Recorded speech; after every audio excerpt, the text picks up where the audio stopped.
ನಾನು ಲೋಕೇಶ್. ಇದು ನನ್ನ ಮತ್ತು ನನ್ನ ಮನೆ ಕೆಲಸದವಳಾದ ಸರಳಾಳ ಮಗಳ ಜೊತೆ ನಡೆದ ಕಾಮಕ್ರೀಡೆ. ಸರಳ ನಮ್ಮ ಮನೆಯಲ್ಲಿ ಎಲ್ಲಾ ತರಹದ ಕೆಲಸವನ್ನು ಮಾಡುತ್ತಿದ್ದಳು. ಕಳೆದ 6 ವರ್ಷದಿಂದ ನಮ್ಮ ಮನೆಯಲ್ಲಿ ಕೆಲಸ ಮಾಡುತ್ತಿದ್ದಾಳೆ. ಕಳೆದ 1 ವಾರದಿಂದ ಸರಳ ಕೆಲಸಕ್ಕೆ ಬಂದಿರಲಿಲ್ಲ. ಅವಳ ಬಗ್ಗೆ ಯಾವುದೇ ಸುಳಿವು ಅಥವಾ ಅವಳಿಂದ ಮೆಸೇಜ್ ಬಂದಿರಲಿಲ್ಲ. ಒಂದು ದಿನ ಅಮ್ಮ ನನಗೆ ಅವರ ಮನೆಗೆ ಹೋಗಿ ವಿಚಾರಿಸಿ ಬರುವಂತೆ ಹೇಳಿದರು. ಆ ದಿನ ಅಪ್ಪ ಆಫೀಸಿಗೆ ಹೋಗಿದ್ದ ಮತ್ತು ಅಮ್ಮ ಸಂಬಂಧಿಕರ ಫಂಕ್ಷನ್ಗೆ ಹೋರಾಡಲು ಸಿದ್ಧಳಾಗುತ್ತಿದ್ದಳು. ನಾನು ಅಮ್ಮ ಹೇಳಿದ ಹಾಗೆ ಸರಳನ ಮನೆಗೆ ಹೋದೆ. ಅವಳಿಗೆ ಕಳೆದ 1 ವಾರದಿಂದ ಆರಾಮಿಲ್ಲ ಎಂಬ ವಿಷಯ ತಿಳಿಯಿತು. ಅಲ್ಲಿ ಅವಳ ಮಗಳನ್ನು ನೋಡಿದೆ. ಅವಳ ಹೆಸರು ಪೂಜಾ.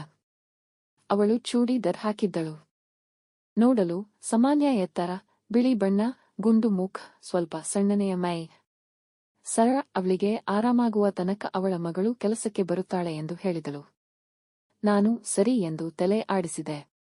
ಸರಳ ಅವಳ ಮಗಳಿಗೆ ಹೇಳಿದಳು, ಪೂಜಾ, ನಾ ಹುಷಾರ್ ಆಗೋವರ್ಗೂ ನೀನು ಇವರ ಮನೆಗೆ ಕೆಲಸಕ್ಕೆ ಹೋಗು. ಇವತ್ತಿಂದಾನೇ ಹೋಗು. ಪೂಜಾ, ಸರಿ ನಾ ಹೋಗ್ತೀನಿ, ಆದ್ರೆ ಇವರ ಮನೆ ನಾ ನೋಡಿಲ್ಲ. ನನ್ನ ಜೊತೆ ಬೈಕಿನಲ್ಲಿ ಬರಲು ಹೇಳಿದೆ. ಅವಳು ಒಪ್ಪಿಕೊಂಡು ನನ್ನ ಬೈಕ್ ಹತ್ತಿ ಕೂತಳು. ನಾವು ಮನೆ ತಲುಪಿದೆವು. ಅಮ್ಮ ಹೋಗೋಕೆ ರೆಡಿ ಆಗಿದ್ದಳು. ಪೂಜಾಳಿಗೆ ಏನು ಮಾಡಬೇಕೆಂಬುದನ್ನ ಅಮ್ಮ ವಿವರಿಸಿ ಹೊರಟು ಹೋದಳು. ಆ ಹುಡುಗಿ ಮತ್ತು ನನ್ನನ್ನ ಬಿಟ್ಟರೆ ಮನೆಯಲ್ಲಿ ಮತ್ತಾರೂ ಇರಲಿಲ್ಲ. ನಾನು ರೂಮಿಗೆ ಹೋಗಿ ಬುಕ್ ಹಿಡಿದು ಓದಲು ಶುರು ಮಾಡಿದೆ. ಕೆಲ ಹೊತ್ತಿನ ನಂತರ ನನಗೆ ನೀರಿಡಿಕೆ ಆಯಿತು. ನೀರು ಕುಡಿಯಲು ಅಡುಗೆ ಮನೆಗೆ ಹೋದೆ. ಅಲ್ಲಿ ನಾನು ಪೂಜಾಳನ್ನು ಕಾಣಲಿಲ್ಲ. ಮೇಲೆ ಕಸ ಗುಡಿಸುತ್ತಿರಬೇಕು ಅಂದುಕೊಂಡು ಸುಮ್ಮನಾದೆ. ನಾನು ನನ್ನ ರೂಮಿಗೆ ಬರುವಾಗ ಅಮ್ಮನ ರೂಮ್ ಮುಚ್ಚಿರುವುದನ್ನು ನೋಡಿದೆ. ನನಗೇಕೋ ಅನುಮಾನ ಬಂತು. ಕೀ ಹೋಲ್ನಿಂದ ಇಣುಕಿ ನೋಡಿದೆ. ಪೂಜಾ ನನ್ನ ಅಮ್ಮನ ಬಟ್ಟೆ ಮತ್ತು ಕೆಲ ಅಸ್ತುಗಳನ್ನು ಚೂಡಿ ಒಳಗೆ ಹಾಕಿಕೊಳ್ಳುತ್ತಿದ್ದಳು. ನನಗೆ ಆಶ್ಚರ್ಯವಾಯಿತು. ತಕ್ಷಣ ಬಾಗಿಲು ತೆರೆದೆ. ನನ್ನ ನೋಡಿ ಪೂಜಾ ಗಾಬರಿಗೊಂಡಳು. ನನ್ನ ಕ್ಷಮಿಸಿ ಎಂದು ಬೇಡಿಕೊಂಡಳು. ಏನೇನು ಕದ್ದಿರುವುದನ್ನ ಕೊಡಲು ಹೇಳಿದೆ. ಅವಳು ಕೆಲ ವಸ್ತುಗಳನ್ನ ಹೊರತೆಗೆದು ನನ್ನ ಕೈಗೆ ಕೊಟ್ಟಳು. ಇನ್ನೂ ಒಂದು ಲಿಪ್ಸ್ಟಿಕ್ ಅಡಗಿಸಿ ಇಟ್ಟಿಕೊಂಡಿರುವುದು ನನಗೆ ತಿಳಿಯಿತು. ನಾನು ಇನ್ನೂ ಏನೇನಿದೆ ಎಂದು ಪ್ರಶ್ನಿಸಿದೆ. ಅವಳು ಏನೂ ಇಲ್ಲ ಎಂದು ಸುಳ್ಳು ಹೇಳಿದಳು. ನಾನು ಚೆಕ್ ಮಾಡುವುದಾಗಿ ಹೇಳಿದೆ. ನಾನು ಚೆಕ್ ಮಾಡುವುದಿಲ್ಲ, ಬರೀ ಹೆದರಿಸುತ್ತಿದ್ದೇನೆ ಅಂದುಕೊಂಡು ಅವಳು ಏನಿಲ್ಲ, ಬೇಕಾದ್ರೆ ಚೆಕ್ ಮಾಡಿ ಅಂದಳು. ನಾನು ಅವಳ ಭುಜದ ಮೇಲೆ ಕೈ ಇಟ್ಟು ಹುಡುಕುತ್ತಾ ಅವಳ ಮೂಲೆ ಹತ್ತಿರ ಬಂದೆ. ನನಗೆ ಲಿಪ್ಸ್ಟಿಕ್ ಸಿಕ್ಕಿತು. ಏನ್ ಇದು ಎಂದು ಪ್ರಶ್ನಿಸಿದೆ. ಅವಳಿಗೆ ಬಟ್ಟೆ ಬಿಚ್ಚಲು ಹೇಳಿದೆ. ಅವಳಿಗೆ ಗಾಬರಿಯಾಯಿತು. ನಾನು ದೊಡ್ಡ ಧ್ವನಿಯಲ್ಲಿ ಕಿರುಚಿದೆ, ಬಟ್ಟೆ ಬಿಚ್ಚು. ನಂಗ್ ಡೌಟ್ ಬರ್ತಾ ಇದೆ. ಅವಳು ಹೆದರಿ ಅವಳ ಟಾಪ್ ಬಿಚ್ಚಲು ಶುರು ಮಾಡಿದಳು. ಅವಳ ದೇಹವನ್ನು ನೋಡುವ ಕುತೂಹಲದಿಂದ ನನ್ನಲ್ಲಿ ಬದಲಾವಣೆಯಾಗಲು ಶುರುವಾಯಿತು. ಅವಳು ಟಾಪನ್ನು ತೆಗೆದಳು. ಅವಳ ದೇಹದ ಮೇಲ್ಭಾಗವನ್ನು ಬರೀ ಬ್ರಾ ಮೇಲೆ ನೋಡಿ ನನ್ನ ತುಣ್ಣೆ ಬಿರುಸಾಯಿತು. ಅವಳು ಟಾಪ್ ತೆರೆದು ನೋಡಿ ಏನೂ ಇಲ್ಲ ಎಂದಳು. ನನಗೆ ಇನ್ನೂ ನಿಮ್ಮೇಲೆ ಡೌಟ್ ಇದೆ ಎಂದು ಅವಳ ಹತ್ತಿರ ಹೋಗಿ ಅವಳ ಮೊಲೆಗಳನ್ನು ಒತ್ತಲು ಶುರು ಮಾಡಿದೆ. ಅವಳು, ಬಿಡಿ, ಏನ್ ಮಾಡ್ತಿದ್ದೀರಾ? ನಾ ಮನೆಗ್ ಹೋಗ್ಬೇಕು. ಸುಮ್ನೆ ನಿಂತ್ಕೋ, ಇಲ್ಲ ಅಂದ್ರೆ ನಮ್ಮ ಅಮ್ಮ ಮತ್ತೆ ನಿನ್ ಅಮ್ಮ ಎಲ್ಲರಿಗೂ ಹೇಳ್ತೀನಿ. ಅವಳು ಏನೂ ಮಾಡುವ ಪರಿಸ್ಥಿತಿಯಲ್ಲಿರುವುದು ಅವಳಿಗೆ ಅರಿವಾಗಿ ಸುಮ್ಮನೆ ನಿಂತಳು. ಮೊದಮೊದಲು ಅವಳಿಗೆ ಅನಾನುಕೂಲ ಅನಿಸುತ್ತಿತ್ತು. ಅವಳ ಗುಲಾಬಿ ಬಣ್ಣದ ನಿಪ್ಪಲ್ಗಳು ಬ್ರಾ ಹೊರಗಡೆಯಿಂದ ಕಾಣುತ್ತಿದ್ದವು. ಆಕೆಯ ಬ್ರಾವನ್ನು ಕೆಳಗೆ ತಳ್ಳಿದೆ. ಅವಳ ಮೊಲೆಗಳು ಕಾಣತೊಡಗಿದವು. ಅವಳ ಬ್ರಾ ಇನ್ನು ಮೊಲೆಯ ಕೆಳಗೆ ಇತ್ತು. ಅವಳನ್ನು ಬೆಡ್ ಮೇಲೆ ಕೂರಿಸಿ ಅವಳ ಕುತ್ತಿಗೆಗೆ, ಕೆನ್ನೆಗೆ, ಕೊನೆಗೆ ಅವಳ ತುಟಿಗೆ ಮುತ್ತು ಕೊಡಲು ಶುರು ಮಾಡಿದೆ.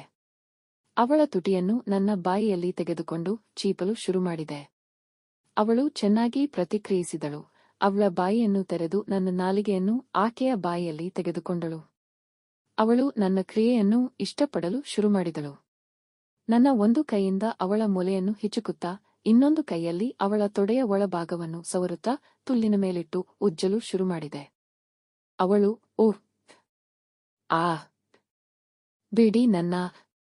ನಂಗ್ ಒಂಥರ ಆಗ್ತಿದೆ. ಏನ್ ಆಗ್ತಿದೆ? ಒಂಥರ ಮೈ ಜುಮ್ ಅಂತಿದೆ.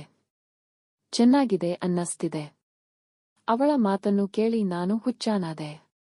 ನನಗೆ ತೆವಲು ಹೆಚ್ಚಾಗಿ ನನ್ನ ತುಣ್ಣೆ ಬಿರುಸಾಯಿತು. ಅವಳ ಪ್ಯಾಂಟಿನ ಗಂಟು ಬಿಚ್ಚಿ ಒಳಗೆ ಕೈ ಹಾಕಿದೆ. ಬೆಡ್ ಮೇಲೆ ಅವಳ ಪಕ್ಕದಲ್ಲಿ ಕುಳಿತು ಅವಳ ಮೊಲೆ ಮತ್ತು ತುಲ್ಲಿನ ಜೊತೆ ಆಟವಾಡಿದೆ. ಅವಳ ತುಲ್ಲಿನಲ್ಲಿ ಕೈ ಹಾಕಿದಾಗ ಅವಳು ವರ್ಜಿನ್ ಎಂದು ತಿಳಿಯಿತು. ಈ ವಿಷಯ ನನ್ನನ್ನು ಇನ್ನೂ ಉದ್ರೇಕಗೊಳಿಸಿತು. ನನ್ನ ಪ್ಯಾಂಟಿನ ಜಿಪ್ ತೆಗೆದು ಬಿರುಸಾದ ತುಣ್ಣೆಯನ್ನು ಹೊರತೆಗೆದೆ. ಅವಳ ಕೈಯನ್ನು ತೆಗೆದುಕೊಂಡು ನನ್ನ ತುಣ್ಣೆಯನ್ನು ಮುಟ್ಟಲು ಹೇಳಿದೆ. ಅವಳು ನನ್ನ ತುಣ್ಣೆಯನ್ನು ಹಿಡಿದು ಮೇಲೆ ಕೆಳಗೆ ಮಾಡಲು ಶುರುಮಾಡಿದಳು.